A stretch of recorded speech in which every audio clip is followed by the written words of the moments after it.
नमस्कार, आप सब लोगों का बहुत बहुत स्वागत है।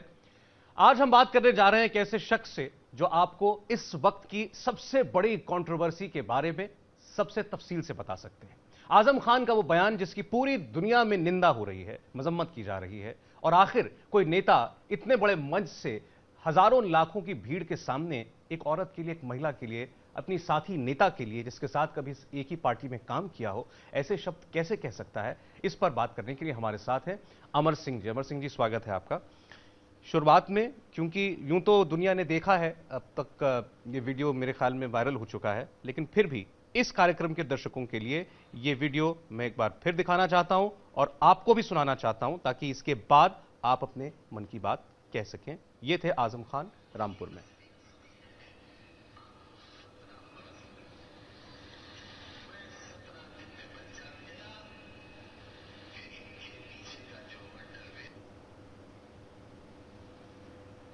ये जयप्रदा के लिए कह रहे थे। आगे की बात अपने आप ही शायद नेटवर्क की वजह से नहीं सुनाई दी, लेकिन ये मुझे सुनाना इसीलिए पड़ा क्योंकि मैं इसे कोट करके आपसे पूछ नहीं सकता सवाल, क्योंकि ये भाषा इतनी खराब है। आजम खान को तो आप जानते हैं। आजम खान ये भी कह सकते हैं, ये आपको कभी लगा था? आजम खान भरी महफिल में किसी औरत के कपड़े उतार सकते हैं। आजम खान का एक और वायरल हुआ है, रास्ते चलते हुए, उतरते हुए उन्होंने इस चुनावी सरगर्मी के दौरान माँ बहन की गालियां दी। कैसे आगे हमारी गाड़ी के सामने। इस दौरान आजम खान की जब भैंस चोरी हो गई थी तो उन्होंने उत्तर प्रदेश में उनकी भैंस को खोजने के लिए मुलायम सिंह जी ने, अखिलेश जी ने कई बटालियन लगा दी थी। तो आजम खान कुछ भी कर सकते हैं। वो राजनीति की एक विद्रूपता है और उस विद्रूपता के पेड़ को खाद देने वाली पार्टी समाजवादी पार्टी है। आजम खान मुजफ्फरनगर दंगे की खाद है। वो मुजफ्फरनगर में प्रभारी मंत्री थे और एक मुसलमान नौजवान ने जाट बहन को छेड़ा। मैं सब मर्दाई का रंग नहीं दे रहा हूँ, हिंदू भी छेड़ते हैं।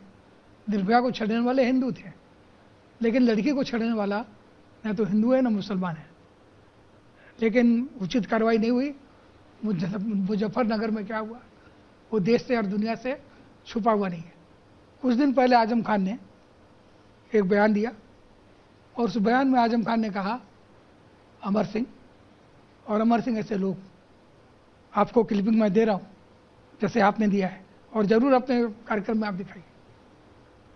जब तक इनकी जवान हो रही बेटियों को तेजाब से नहलाया नहीं जाएगा, जब तक इनको और इनके ऐसे लोगों की घरों की बीवियों को टुकड़ों में काटा नहीं जाएगा, तब तक दंगे नहीं रुकेंगे।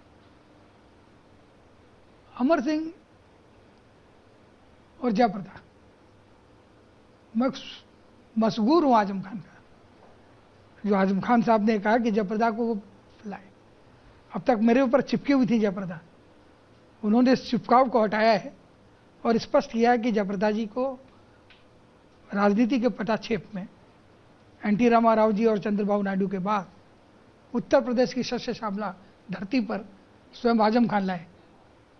12 दिन में उन्होंने क्या समझा, लेकिन 12 दिन में जयप्रदा जी ने समझा। वो लंबी गाड़ी, काले पर्दों से घिरी हुई गाड़ी, और उस गाड़ी के अंदर का राज वो बताने का वक्त नहीं है। और जिस तरह आपको शर्म आती है, मुझे भी शर्म आती है। और उसके बाद जयप्रदा जी के तमाम नायक, मुंबई के, उनका फ़ोन हमारे पास, कि हमारी हीरोइन फंस गई है गुंडों में। तब मैं उतरा हूँ। उतरने के बाद एक मिनट, आप कह रहे हैं कि जयप्रदा के साथ उसी रामपुर शहर में अभद्रता करने की कोशिश की गई थी? हम कुछ कह नहीं रहे हैं, आप समझिए। बंद काले कपड़ों की गाड़ी में घूमने वाला ये राक्षस, अच्छी सूरत भी क्या बुरी सा है, जिसने डाली बुरी नजर डाली, जिसको भाई कहती थी। 12 दिन बाद जब हमारे ऊपर दबाव आया बम्बई से, तब मैं खड़ा हुआ। यही मेरा अपराध है। और मैंने मुलायम सिंह जी से कहा कि आदरणीय मुलायम सिंह जी ये क्या हो रहा है? तो उन्होंने कहा तुमको क्या पड़ी है, तुमको क्या पड़ी है?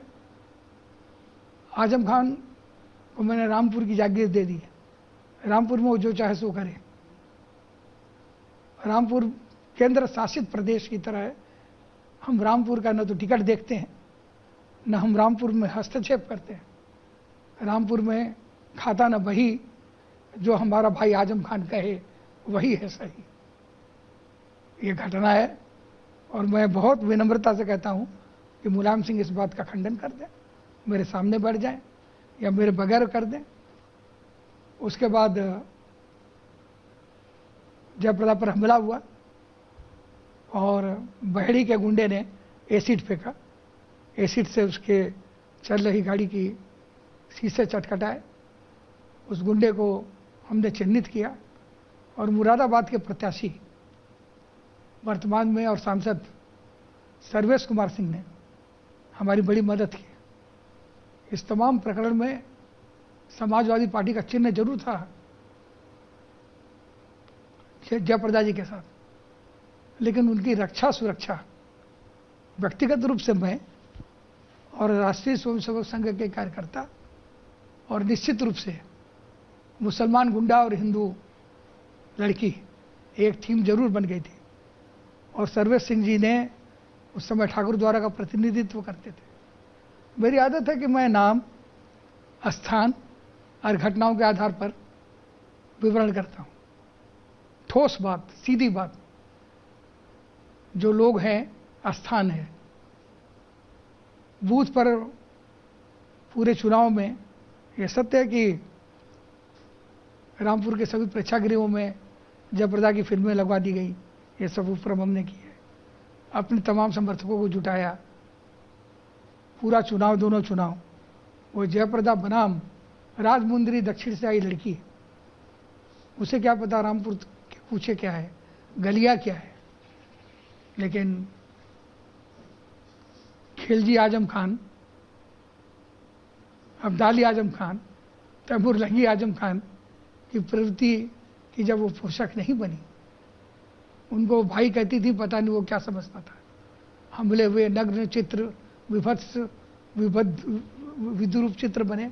एक बार तो वो आत्महत्या कर रही थी, तो किसी तरह से उनको रोका गया। बहुत विचित्र स्थिति थी उस समय। और उसके बाद अनायास रूप से मेरे नाम को जैसे जड़ित कर दिया गया हो। मैं एक बार फिर आजम खान का एहसान मानता हूँ कि उन्होंने बताया कि जयप्रदा मेरी नहीं, उनकी खोज थी। आप कह रहे हैं जयप्रदा को राजनीति में लाने वाले आप नहीं, आजम खान। रामपुर समझाने वाले, रामपुर की राजनीति बताने वाले आप नहीं, आजम खान। और उन्हीं जयप्रदा के साथ रामपुर, मैं नहीं कह रहा हूं, उनके अपने बयान उन्होंने भी ये कहा है कि भाई 17 साल मैंने जिनको बताया, मैं मानता हूं। लेकिन उसी शहर में उन्हीं आजम खान ने जयप्रदा को जब प्रताड़ित किया, उसके बाद जयप्रदा को रामपुर छोड़ना पड़ा। नहीं, रामपुर जयप्रदा ने छोड़ा नहीं। दोनों बार जयप्रदा को, पहली बार तो रामपुर में पहला टिकट जयप्रदा जी को दिलवाया आजम खान ने, और दिलवाने के 10 दिन बाद उनके विरोधी हो गए। वो चुनाव मैंने लड़ा, दूसरा टिकट मैंने दिलवाया, और उसके कारण जयप्रदा और हम चिन्हित हो गए। और आजम खान, जया बच्चन, रामगोपाल यादव, नरेश अग्रवाल और अखिलेश यादव, इन 5 लोगों के कॉकस ने यह तय किया कि जयप्रदा का और हमारा निष्कासन, और हमारा निष्कासन हुआ। रामपुर की सीट कभी समाजवादी के हिस्से में नहीं आई। अमूमन उस सीट जीतने पर समाजवादियों को खुशी होनी चाहिए थी। दोबारा आश्चर्य होगा आपको कि मैं समाजवादी पार्टी में जाना ही नहीं चाहता था। और ये आप तहरीर कर लीजिएगा, मैं तो अवधेशानंद जी के साथ कुंभ में था, मध्य प्रदेश में। समाजवादी पार्टी से निष्कासन था मेरा, और पता चला मुझे राज्यसभा नामित कर दिया गया। तो मुलायम सिंह जी ने कहा आपको राज्यसभा दे दिया। हमने कहा मैं तो आपके दल में ही नहीं। मैंने समाजवादी पार्टी कभी दोबारा निष्कासन के बाद बिना शामिल हुए मुझे राज्यसभा में ले लिया गया और जयप्रदा जी को हमसे कहा गया एमएलसी बना रहे हैं, नहीं बनाए, क्योंकि राज्यपाल जी ने कहा कि एमएलसी गुंडों के लिए, बदमाशों के लिए, आयकर विभाग में जिनके ऊपर रेड हुई है, ऐसे दुर्दांत लोगों के लिए नहीं, कलाकार और लेखकों के लिए होता है। हमने कहा इसमें जयप्रदा फिट बैठती हैं, एमएलसी बना दिया जाए, नहीं बनाया। उसके बाद कहा गया कि फिल्म डेवलपमेंट कॉरपोरेशन, जिसमें चेयरमैन थी जया बच्चन, वो बनाया जाए। कहीं नहीं, वो उसमें तो प्रदीप जी हैं, वाइस चेयरमैन बना देते हैं, नहीं बनाया गया। मैं भारतीय जनता पार्टी को, भाई नरेंद्र मोदी को, आदरणीय अमित शाह जी को कोटि कोटि धन्यवाद देता हूँ, जिन्होंने जयप्रदा जी को यह अवसर प्रदत्त किया और समाजवादी पार्टी के मुंह पर तगड़ा झापड़ मारा है। अच्छा, नहीं, लेकिन अब जिस जो कंट्रोवर्सी अभी है उनके बयान पर, इस पर आजम खान ने सफाई भी दी है, मैं आपको वो भी सुनाना चाहता हूँ, एक बार आप सुन लें।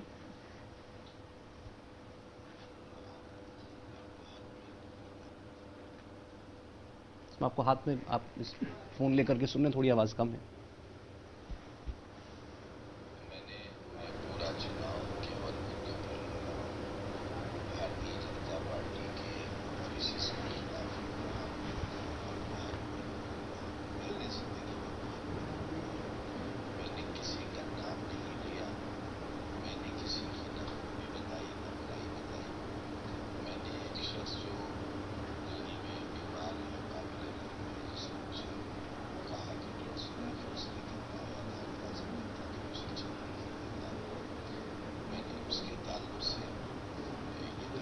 कह रहे हैं कि आपका बात आपकी कर रहे थे वो।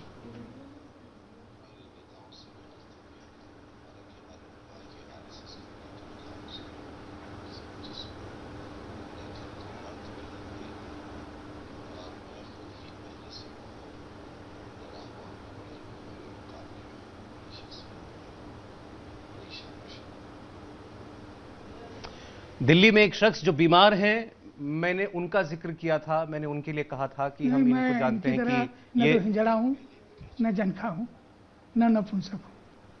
मैं आजम खान का नाम दे रहा हूँ, ये जो चाहे कर ले, मरना एक दिन सबको है, मरवा डालें। ये और समाजवादी गुंडे, मुझे परवाह नहीं है, मुझे मौत से डर नहीं लगता। जिंदगी उजाले में जीता हूँ, मौत के अंधेरे कमजोर और जनखों और हिजड़ों को डराते हैं। अपनी माँ का दूध पिया है, अपने बाप की औलाद है आजम खान, तो इस शेर का, इस मर्द का नाम लेकर के ललकारे, आंख में आंख मिला करके बात करें। टीवी चैनल में ये बेहुदा आदमी, ये बदतमीज आदमी, ये बदकार आदमी, ये लुच्चा आदमी, ये टुच्चा आदमी बयान देता है। क्या बयान देता है? अमर सिंह और अमर सिंह ऐसे लोग, अमर सिंह और अमर सिंह ऐसे लोग जब तक इनकी जवान हो रही लड़कियां तेजाब से गलाई नहीं जाएंगे, जब तक इनके घरों की बीबियां टुकड़ों में काटी नहीं जाएंगे, तब तक दंगे होते रहेंगे। पूछना चाहता हूं मैं आजम खान से, नरेंद्र मोदी के गुजरात में दंगे हुए एक बार, उसके बाद क्या गंदे दंगे हुए? तुम्हारे सियासी बाप अखिलेश के और तुम्हारे 5 साल के पूरे कार्यक्रम में कितने दंगे हुए?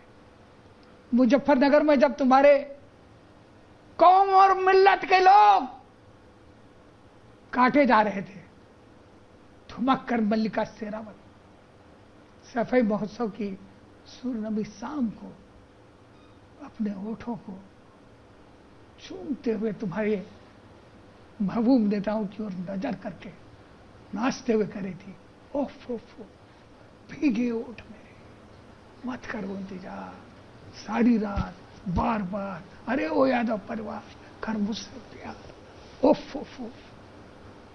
वहां कटाई हो रही थी और वहां पर साकिया, आज मुझे नींद नहीं आएगी, सुना है तेरी महफिल में रच जगह। ये राजनीति है, यह सियासत के नाम पर अय्याशी है। राम गोपाल यादव ने बुश पर बॉलीवुडी चकाचौंध समाजवादी पार्टी में देने की प्रवृत्ति का आरोप लगा करके निकालने का काम किया था। बताए राम गोपाल मेरे जाने के बाद मल्लिका के ये ठुमके कहां से आए, माधुरी का ये ढक ढक कहां से आया। अब मैं नहीं कर रहा हूं इन चित्रांगनाओं का, ये तो कलाकार है, लेकिन इन रसिकों की बात कर रहा हूं। ये रसिक हैं, रसिया हैं, ये उत्तर प्रदेश के मनबसिया नहीं बन सकते।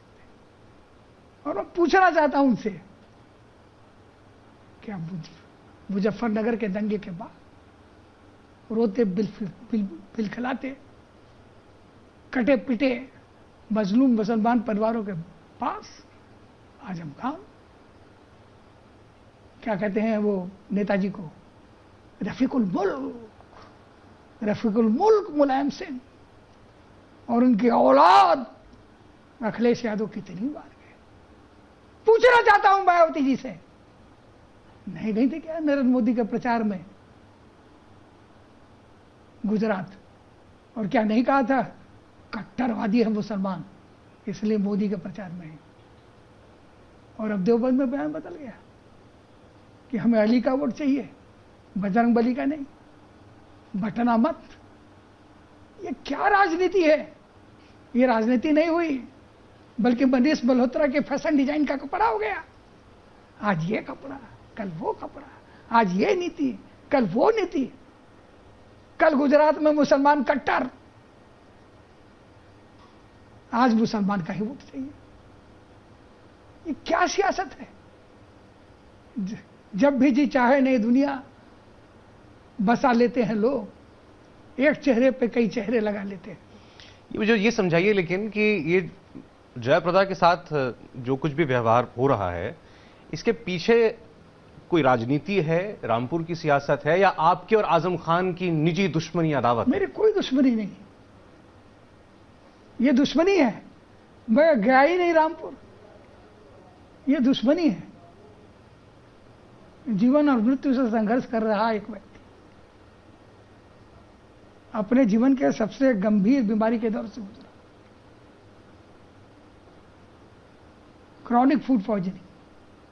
31 तारीख को तालकटोरा रोड के प्रधानमंत्री के चौकीदार कार्यक्रम में सम्मिलित होने में जा रहा था, आधे रास्ते से लौटा हूं और तालकटोरा की जगह बैक्स के साकेत में गया। कहां है धर्मनिरपेक्ष महिला नेतृत्व? क्यों मौन है प्रियंका गांधी? क्यों मौन है जया बच्चन? क्यों मौन है डिंपल? अगर स्त्रियों के अंतर वस्त्रों की चर्चा राजनीति का स्तरीय है तो इस राजनीति को मेरी थू है। मेरी अवस्था आप देखेंगे, मैं इस अवस्था में भी नहीं हूं कि मैं आपसे बात करूं। ये मेरी अवस्था है, अभी भी ड्रिप ले रहा हूं, जीने नहीं देंगे। मैं मौन हूं, मैं कुछ नहीं कर रहा हूं, अपने परिवार के साथ शांतिमय जीवन बिता रहा हूं। तो कहते हैं जवान हो रही बच्चियों पर नजर है, तेजाब से डला देंगे। मेरी भोली पत्नी जिसका चित्र मीडिया के पास नहीं होगा, अमर सिंह की पत्नी का चित्र अगर आप ढूंढेंगे इतने लंबे 26 साल के सार्वजनिक जीवन में, तो पत्नी का आपको चित्र नहीं मिल सकता। वो इतना ज्यादा अंदर रहती है, उसको भी काटने की बात कर रहे हैं। अभी आपने लेकिन एक बात कही, ये सवाल सबके मन में है दरअसल, केवल आपके मन में नहीं, कि लोग खामोश क्यों हैं, समाजवादी पार्टी में लोग चुप क्यों हैं, डिंपल क्यों कुछ नहीं बोल रही हैं, मुलायम सिंह यादव क्यों नहीं बोल रहे हैं? डिंपल कौन है? डिंपल पुत्रवधू है जो मेरे कारण है। खंडन करे डिंपल। उनके पिता सैन्य में एक सामान्य कर्नल थे, ससुर मुलायम सिंह रक्षा मंत्री थे, पीछे पड़े थे, विवाह न हो। लालू पुत्री से अखिलेश का विवाह मैंने करवाया। जया बच्चन कौन है? उनके पति कहते हैं अमर सिंह नहीं होते तो मैं मुंबई में टैक्सी चला रहा था। उनके अस्तित्व का पुंज कौन है? मैं हूं। लेकिन है यही प्यार की आबरू, हम वफा करें वो जफा करें, जो वफा भी काम ना आ सके तो कोई कहे हम क्या करें। ये वो लोग हैं जिनको खाद पानी देकर मैंने परवान चढ़ाया। पूरा हिंदुस्तान जानता है और मैं नहीं बोल रहा हूं। मुलायम सिंह क्यों चुप है? पूछो उनसे क्यों चुप है। वही मुलायम सिंह है भरी सभा में जिन्होंने अपनी औलाद को कहा था चुप रहो, खामोश हो जाओ, मत बोलो अमर सिंह के बारे में। अमर सिंह नहीं होते तो मैं 2 साल तक जेल में शक्तियां पीस रहा होता।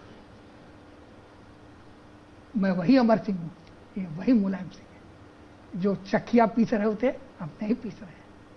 मैं वही अमर सिंह हूं, ये वही अखिलेश यादव है।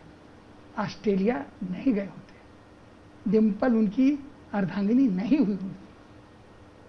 मैं वही अमर सिंह हूं, ये वही बच्चन परमार जो कटोरा लेके कहता तुझको रखे राम, तुझको अल्लाह रखे, देते था दाता के राम, तुझको अल्लाह रखे। गरीबों की सुनो वो तुम्हारी सुनेगा, तुम एक पैसा दोगे। टैक्सी चलाते हैं, मैं नहीं कह रहा हूं, ये वो कहे। अब वो मौन क्यों है? निर्भया के रेप पर वो रोती है। जयाप्रदा के ऊपर सार्वजनिक रूप से अश्लील टिप्पणी होती है तो क्रूर अट्टहास करती है। ये प्रवृत्ति है, ये प्रवृत्ति है। इसका उत्तर यह है कि ईश्वरचंद्र विद्यासागर से और रामकृष्ण परमहंस के बीच का एक संवाद है। एक व्यक्ति की चर्चा हुई, बोले इस व्यक्ति ने आपकी निंदा की, बोले संभव ही नहीं है, इसका मैंने कोई भला नहीं किया, मेरी गलती हुई है। मेरी गलती हुई है कि जिस जिस काम ने भला किया है वो सब हमारे शत्रु हो गए। ऐसा कोई सगा नहीं जिसने समर सिंह को ठगा नहीं। तंगा चुके हैं कसम कसे जिंदगी से हम, ठुकराने दे जहां को कहीं बेदिली से। अच्छा चलिए छोड़ दीजिए कि राजनीति है, हो सकता है कि पार्टी के अंदर कुछ लोग नाराज हों आजम खान के बयान से, लेकिन सार्वजनिक तौर पर चुनाव के मौके पर कुछ ना कह पा रहे हो अभी इस वक्त। आपको लगता है नहीं, कोई नाराजगी नहीं है, नहीं होगी? अगर नाराजगी किसी को खराब, डिम्पल को खराब नहीं लगा होगा, जय जी को खराब नहीं लगा होगा। कौन सी पार्टी की बात कर रहे हैं? नौजवान है, देखो मेरा दिल मचल गया, तुम्हें देखा तो दिल धड़क गया, नहीं आया था बयान? नौजवान है, दिल मचल गया, दिल धड़क गया, गलती हो जाती है। इस पार्टी की संस्कृति है कि इस रंग बदलती दुनिया, इंसान की नीयत ठीक नहीं, निकला ना करो तुम सच सच कर, ईमान की नीयत ठीक नहीं। आपके और आजम खान के संबंध कभी मधुर या सामान्य भी रहे हैं जब आप पार्टी में थे? हमारे और आजम खान के संबंध ही नहीं रहे, मधुर और सामान्य कैसे रहेंगे? मैं देश प्रेमी हूं, मैं भारत माता का पुत्र हूं, वो भारत माता को डाइन कहता है। मैं दाऊद और अबू सलीम का विरोधी हूं, वो दाऊद और अबू सलीम के पैसे से मुलायम सिंह का जन्मदिन मनाता है, उसका बयान है। आप रिकॉर्ड से निकाल के दिखाइए अपने कार्यक्रम कि दाऊद और अबू सलीम ने भेजा है। मैं कश्मीर को और हिमालय को भारत का भाल मानता हूँ। वह कहता है कि गुलाम नबी आज़ाद हिंदुस्तान के वजीर ही नहीं है, क्योंकि वो उस कश्मीर से आते हैं जिस कश्मीर के बारे में अभी तक तय नहीं हुआ है कि वो भारत में है अथवा नहीं। वह महिला को भोग्या समझता है, मैं महिला को बहन, माँ, पत्नी, साथी समझता हूँ, जीवन जीने की धारा की धुरी समझता हूँ। तो हमारे आप उसके विचारों में मैं प्रधानमंत्री नरेंद्र मोदी का प्रशंसक हूँ, वह प्रधानमंत्री नरेंद्र मोदी को आतंकवादी बोलता है। तो हमारे और आजम खान के बीच में कोई सामंजस्य नहीं। एक बयान और उनका बता दूं, उन्होंने कहा अभी कि मैंने डांस स्कूल नहीं यूनिवर्सिटियां खोली हैं रामपुर के लिए। डांस स्कूल नहीं खोले, यूनिवर्सिटियां खोली हैं, कॉलेज खोले हैं मैंने, इसीलिए मेरी तुलना ना की जाए मेरे प्रतिद्वंदी से। हाँ, नहीं की जाए, नहीं किया जाए। टुच्चर आजम खान, सर सैयद से तुम्हारी तुलना। डांस स्कूल सोनम बांध सिंह का है, वो देश के सम्मान की भाल है, देश के सम्मान पर के भाल पर एक बहुत बड़ा उन्नति का टीका है। रुक्मणी देवी अरुण बहुत बड़ी चित्रांगना थी, उन्हें मोरारजी देसाई राष्ट्रपति बनाना चाहते थे। उमा शर्मा बहुत बड़ी कथक की डांसर हैं। पंडित गोपी कृष्ण वो बनारस के और बिरजू महाराज, तुम्हें संस्कृति से क्या मतलब? तुम्हें संस्कृति से क्या मतलब? तुम क्या जानो बिरजू महाराज कौन? तुम क्या जानो उमा शर्मा कौन? तुम क्या जानो कथक कौन? तुम क्या जानो कुचिपुड़ी क्या? तुम क्या जानो भरतनाट्यम क्या? तुमने रोंदोले का नाम सुना है? तुम सिर्फ जहर जानते हो। जहर बो, जहर उगाओ, जहर काटो, वजीर बनो हिंदुस्तान के, रोटी खाओ हिंदुस्तान की, गाना गाओ पाकिस्तान का। यह है आजम खान। ये गंभीर आरोप है बड़ा जो आप लगा रहे हैं उनके ऊपर। बिल्कुल, जब उसने कहा है कि कश्मीर भारत का अंग ही नहीं है, तो आरोप है, ये तो उसने खुद ही कहा है। सर, क्या सिर्फ मुस्लिम वोटों की लड़ाई है ये और सब मोहरा बन रहे हैं इसमें? कोई नहीं, मुस्लिम वोट, मुसलमान तो हमारा भाई है। मुसलमान मोदी जी का भाई है। बनारस के कार्यक्रम में चलते हुए एक मुसलमान मां ने जब चादर भेंट की तो मोदी जी ने उस चादर को दिया। संघ मुस्लिम जागरण मंच चलाता है, इंद्रेश जी की आज भी सभा है रामपुर। हिंदू का खून है ना मुसलमान का खून है, ऐ दुश्मनान हिंद, ये इंसान का खून है। मालिक ने हर इंसान को इंसान बनाया, आजम ऐसे टुच्चों ने उसे हिंदू या मुसलमान बनाया। गठबंधन की बात अभी आप कर रहे थे, मैं आपको एक और वीडियो आजम खान का दिखा करके उस पर आपकी राय जानना चाहता हूं। आजम खान मायावती जी को याद कर रहे हैं और वो कहते हैं कि कलेक्टर से मत डरना, अपने वर्कर्स से कह रहे हैं कलेक्टर से मत डरना और खुलकर काम करो, ये तनख्वाह पाने वाले लोग हैं, इनसे डरने की जरूरत नहीं है। और मायावती जी के शासन में क्या हाल हुआ करता था ब्यूरोक्रेसी का, इसका भी वो खुद अपनी मंच से जो है याद लोगों की ताज़ा कर रहे हैं। ये वीडियो ऑन हो जाए तो मैं आपको दिखाता हूं। वो कहना ये चाहते हैं कि मायावती अब हमारे साथ हैं और कलेक्टर मायावती के जूते चमकाया करते थे। वो तो उन्होंने ये भी कहा, जितनी गालियां उन्होंने मायावती जी को दी, उन्होंने ये भी कहा कि बबुआ जवान हो गया है, बुआ उसकी गोद में, उसके आगोश में आओ। नेटवर्क का इशू है जी, आप बोलिए। हाँ, उन्होंने तो ये भी कहा कि बबुआ जवान हो गया है, बुआ उसकी गोद में बैठो, बहुत मजा आएगा। आजम खान और उसकी लचकती लपलपाती जी, उस पर कोई नियंत्रण संयम है? बिल्कुल नहीं। और भूल गया नरेंद्र मोदी जी ने दलितों का पांव धोया था। मायावती पहले उत्तर प्रदेश के दलितों का पांव धोए, उसका चरणामृत ले, उसके बाद मोदी जी का मुकाबला करें। अखिलेश, मायावती, आजम खान बल मूत्र उठाने वाले महादलितों का सम्मेलन बुलाए, उनका चरण धोए, चरणामृत लें। इलाहाबाद में किया था आदरणीय मोदी जी ने। वह अम्बेडकर के नाम पर अपना भाषण शुरू करते हैं, जय भीम बोलते हैं। लोहिया के नाम पर राजनीति हो रही है। क्या लोहिया की कोई औलाद थी? 38 सीटों में से कितनी सीटें परिवारों की हैं? इन गब्बर सिंहों से पूछना पड़ेगा कितने परिवार के आदमी थे। सरदार सारे के सारे, धर्मेंद्र यादव, डिम्पल यादव, अखिलेश यादव, मुलायम सिंह जी यादव, श्रृंखला बनी हुई है। लड़की जवान होती है तो लड़का खोजा जाता है, लड़के के इस परिवार में मसें भीगती हैं, सीट की तलाश होती है। सीट खोजो, सीट खोजो। धर्मई जवान हो गया है, अखिलेश जवान हो गया है, मूछ कीड़े खा रही है। इस जवानी को राजनीति का सीट की भूख है, उस सीट का उत्पादन होता है। ये राजनीति पेशा हो गई, फैमिली की प्राइवेट लिमिटेड प्रॉपर्टी, इसे सेवा का हो गया। ऐसे लोग महिला का सम्मान करेंगे? जो ये कहते हैं कि दिल मचल गया तो गलती हो गई। नहीं, लेकिन यही परिवार के लोग संसद में तब भी जाते थे जब आप पार्टी में थे। अखिलेश यादव सांसद रहे, करता था मैं। विरोध का इतिहास मेरा आज नया नहीं है। वहां रह करके भी अगर हमने विरोध न किया हो, ये दोनों चुनाव में जयप्रदा जी से पूछ लीजिए, रामपुर के आम नागरिक से पूछ लीजिए, हर टूटती हुई झुकी झुग्गी झोपड़ी के आर्तनाद करा चित्कार के पीछे अमर सिंह का फौज था या ना? पूछ लीजिए। पहले अंदर आके लड़ता था, हमें और जयप्रदा जी को निकाल दिया गया क्योंकि लड़ते थे।